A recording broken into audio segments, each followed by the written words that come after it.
이스라엘 민족은 AD 70년, 주후 70년에 그 멸망을 하고 1900년간 나라 없는 그런 백성으로 지나오다가 이제 마침내 그 나라가 복구되기 시작을 해서 1948년에 이스라엘 나라가 독립을 했습니다. 그리고 유엔에도 가입을 하고, 그래서 2000년, 거의 2000년간 없던 나라가 갑자기 생겨나고, 그 이전에는 이스라엘 나라가 있었는데 한 1900년간 없어졌다가 다시 그 이스라엘 나라가 회복이 됐다고 하는 것은 이 세상에서 참 아주 그 희귀한 일이고 굉장히 깊은 뜻을 가지고 있는 것입니다.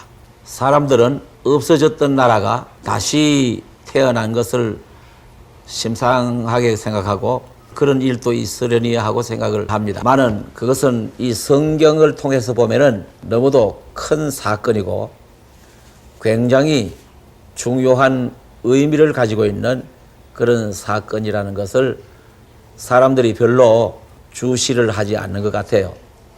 오늘 여러분들이 이 성경을 통해서 저 중동에 있는 온 세계의 구설에 오르는 저 이스라엘이라는 나라가 왜 지금 다시 생겨나서 말썽이 많고 문제를 일으키는 나라인가 하는 것을 성경에 근거해서 그 원인을 찾아볼 수 있는 시간이 되겠습니다. 다시 말하면은 그것은 이 세상으로 말하면은 종말이 가까웠다는 것을 의미하고 또 예수님께서 재림하실 날이 가까웠다는 것을 의미하는 것입니다. 우리 한국 같으면은 36년간 일본에 합방돼 가지고 대한민국이라는 나라가 없어져 있었으나 이제 36년 만에 다시 회복이 돼서 독립을 했습니다. 또 그 이외에도 이 동남아 지역에 가면은 라오스라든지 또 월남이라든지 캄보디아라든지 그런 등등의 나라들도 인도도 마찬가지고 인도네시아도 마찬가지고 다들 얼마의 기간 동안 그 포르투갈이나 아니면은 프랑스나 또 영국이나 그런 나라에게 지배를 받다가 다 독립을 한 것은 사실입니다만은 2000년 가까이 나라도 없어졌고 온 세계에 흩어졌던 그 국민이 다시 돌아왔다는 것은 다른 신뢰로는 별로 없습니다. 이스라엘 나라는 그 나라는 그 땅에는 이스라엘 국민이 별로 살지 않고 온 세계에 흩어져서 포로로 잡혀가고 흩어져서 살았습니다. 땅 자체가 다른 나라의 것이 되어버렸고 그 다음에 온 세계로 그 국민이 흩어져 버린 그런 세월이 자그마치 한 1900년간 됐는데 그러다가 그 국민이 다시 돌아와서 나라가 형성됐다는 것은 다른 신뢰는 그런 것이 없습니다. 이러한 것이 성경에 근거한 사실인 것을 오늘 우리가 공부함으로써 하나님의 계획이 옛날 한 2~3천년 전에 그 말씀해 놓으신 그대로 다 이루어져 가고 있다고 하는 그런 사실을 이 성경을 통해서 우리가 공부를 하게 될 것입니다. 예레미야서 30장 1절부터 3절까지 읽겠습니다.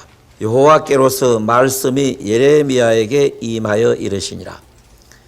이스라엘의 하나님 여호와께서 이같이 일러가라사대 내가 네게 이런 모든 말을 책에 기록하라.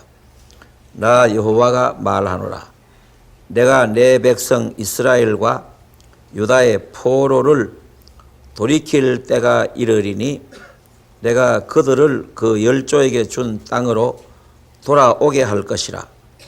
그들이 그것을 차지하리라. 여호와의 말이니라. 이 예레미야서는 언제쯤 기록되느냐 하면은 지금부터 2560년쯤 전에 기록된 말씀입니다. 그러니까 예수님께서 탄생하시기 또 훨씬 전에 560년 전에 기록을 한 그런 말씀입니다. 그렇게 오랜 옛날에 그때는 아직 이스라엘 민족이 세계로 흩어지기 전에 포로로 잡혀가기 전에 이 예언을 했는데 이 예레미야서는 이스라엘 민족이 바벨론으로 잡혀가는 것을 계기로 해서 기록된 것이 많습니다. 그러나 그것은 이중적인 의미가 있어가지고 이스라엘 민족이 온 세계로 다 잡혀가고 흩어졌다가 어느 시점에 가면은 그 민족이 복구되고 돌아올 것을 예언한 말씀입니다. 그리고 여기 2절에 보면은 이스라엘의 하나님 여호와께서 이같이 일러가라사대 내가 네게 이런 모든 말을 책에 기록하라고 했습니다. 그 기록한 말씀이 이 성경입니다. 하나님께서 예레미야 선지자에게 계시를 주셔가지고 앞으로 되어질 일을 책에 기록하라고 해서 기록된 그 말씀이 예레미야서인 겁니다. 그래서 지금 우리가 이 예레미야서를 읽으면서 그 하나님의 말씀이 과연 사실인지 실제로 그대로 됐는지 안 됐는지를 알게 되는 겁니다. 3절에 나 여호와가 말하노라 내가 내 백성 이스라엘과 유다의 포로를 돌이킬 때가 이르리니 내가 그들을 그 열조에게 준 땅으로 돌아오게 할 것이라. 조상들에게 준 그 땅으로 돌아오게 할 것이라. 그들이 그것을 차지하리라. 여호와의 말이니라.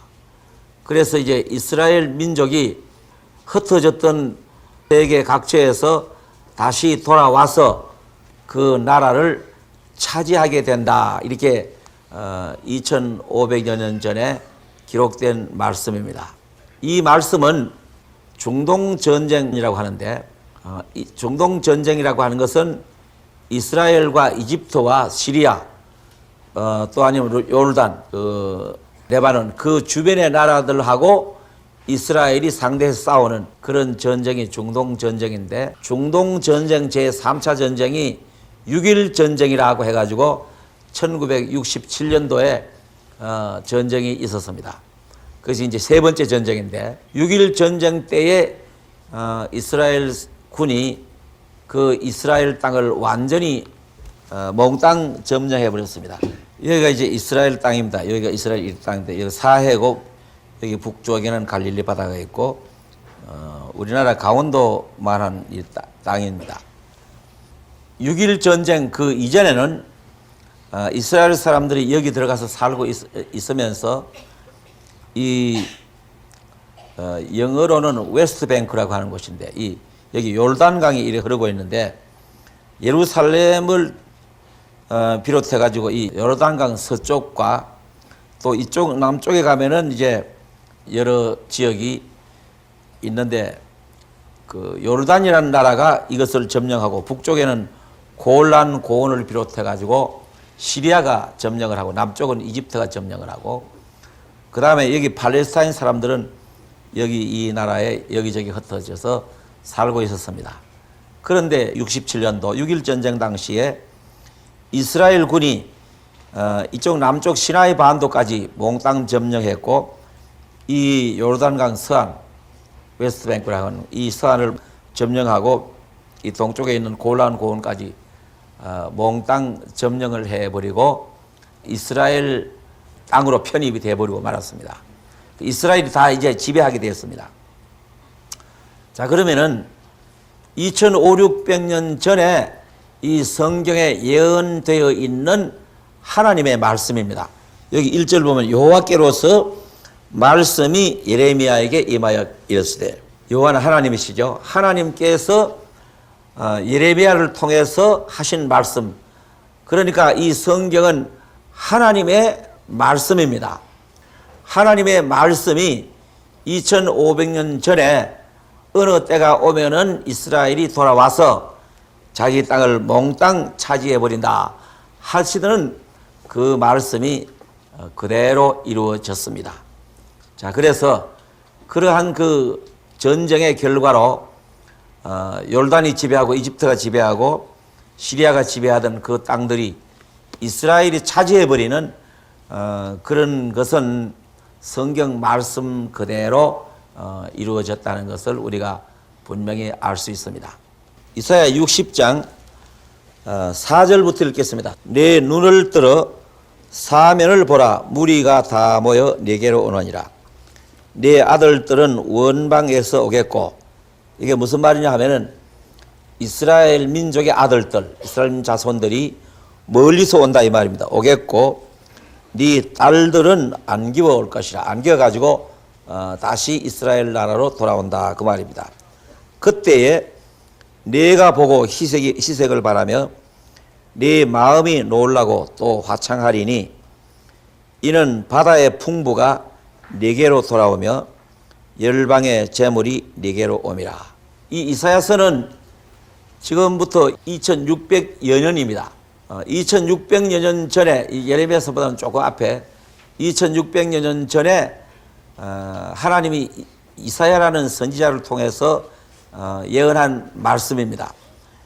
이 말씀에서도 어느 날 이스라엘 민족이 그 후손들이 멀리에서 이 이스라엘 나라로 돌아올 것, 아들과 딸들이 안기어오고 돌아올 것을 예언을 했는데, 이 말씀 속에 특히 우리들이 이제 읽어야 할 것은 5절인데, 그때에 네가 보고 희석을 바라며 네 마음이 또 놀라고 화창하리니, 그렇게 되면 이스라엘 사람들이 얼굴에 웃음을 띄운다 이 말입니다. 띄고 마음이 아주 화창해진다는 이런 얘기를 하면서, 왜 그러냐 하면은 이는 바다의 풍부가 네게로 돌아오며 열방의 재물이 네게로 옵니다. 이 열방의 재물이 네게로 온다. 세상의 재물이 네게로 모여든다. 이렇게 말하고 있습니다. 비근한 신뢰로서는 지난번 그 걸프 전쟁, 그 페르시아만 전쟁이죠. 그 걸프 전쟁 때에 이상하게도 그 아랍 진영들은 그 이스라엘을 겨냥하고 이락은 이스라엘을 때리치려고 하는 그런 전쟁이었습니다. 그런데 이상하게도 그때에 온 세계가 그 전쟁에 경제적으로 가담을 했는데, 물론 미국이 대부가 돼가지고 그 전쟁을 여러 나라와 합쳐가지고 치렀습니다만은, 그 전쟁 때에 이스라엘은 돈을 굉장히 많이 벌었습니다.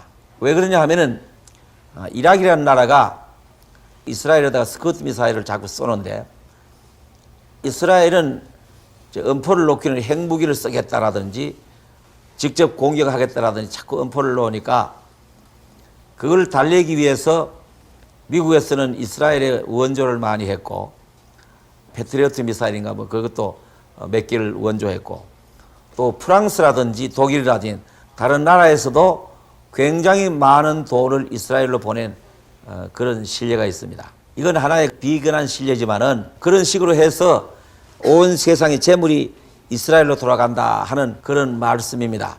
이 미국이라는 나라는 이스라엘 세력이 경제의 모든 것을 다 잡고 있습니다. 은행이라든지 큰 회사 이런 걸 전부 다 그들이 잡고 있는 그런 관계입니다. 그러나 일단 어떤 때에 가면은 그런 모든 재산이 이스라엘로 기울어질 가능성을 충분히 볼 수 있는 것입니다.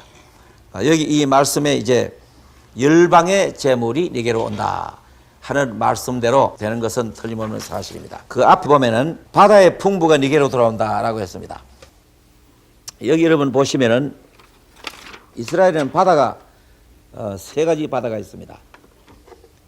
세 바다가 있는데, 이건 대해라고 하면 지중해입니다.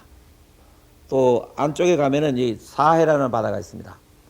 다른 말로 염해, 소금바다라는 바다가 있고, 또 북쪽에 올라가면은 여기 갈릴리 바다라는 바다가 있습니다. 사실은 이건 바다가 아니고 호수지만은도 그걸 그래도 성경에서는 갈릴리 바다 이렇게 바다라고 말하고 있습니다. 이 세 바다가 있는데 그 중에 이상한 바다가 이 사해입니다. 사해. 이 사해는 이 세계에서 제일 낮은 곳입니다. 이 세계에서 제일 낮은 곳이기 때문에 물이 이 바다 속으로 흘러는 들어가도 이 사해에서 물이 흘러나가는 곳은 없어요. 들어가는 쪽쪽 다 증발해버리고 맙니다. 물이 아무리 흘러 들어가도 이 바다는 흘러나가는 데가 없어요. 그만큼 이 바다는 짜운 바다입니다. 이 세계에서 염분이 제일 많은 곳입니다. 이 바다에는 사람이 들어가면은 엎드리기만 해버리면 둥 떠버립니다. 그만큼 염분이 많은 곳입니다. 이 바다에는 들어갔다 나오면은 온 몸에 무엇이 한불 꽉 덮입니다. 그걸 씻어내자면 한참 걸립니다. 산화칼륨이라는 이상한 물질이 있는데 그 물질을 뽑아내 가지고 개발하면은 식량도 나오고 여러 수십 가지의 귀한 이제 재료가 나오는 그런 바다입니다. 제가 갔을 때 이제 거기를 봤는데요.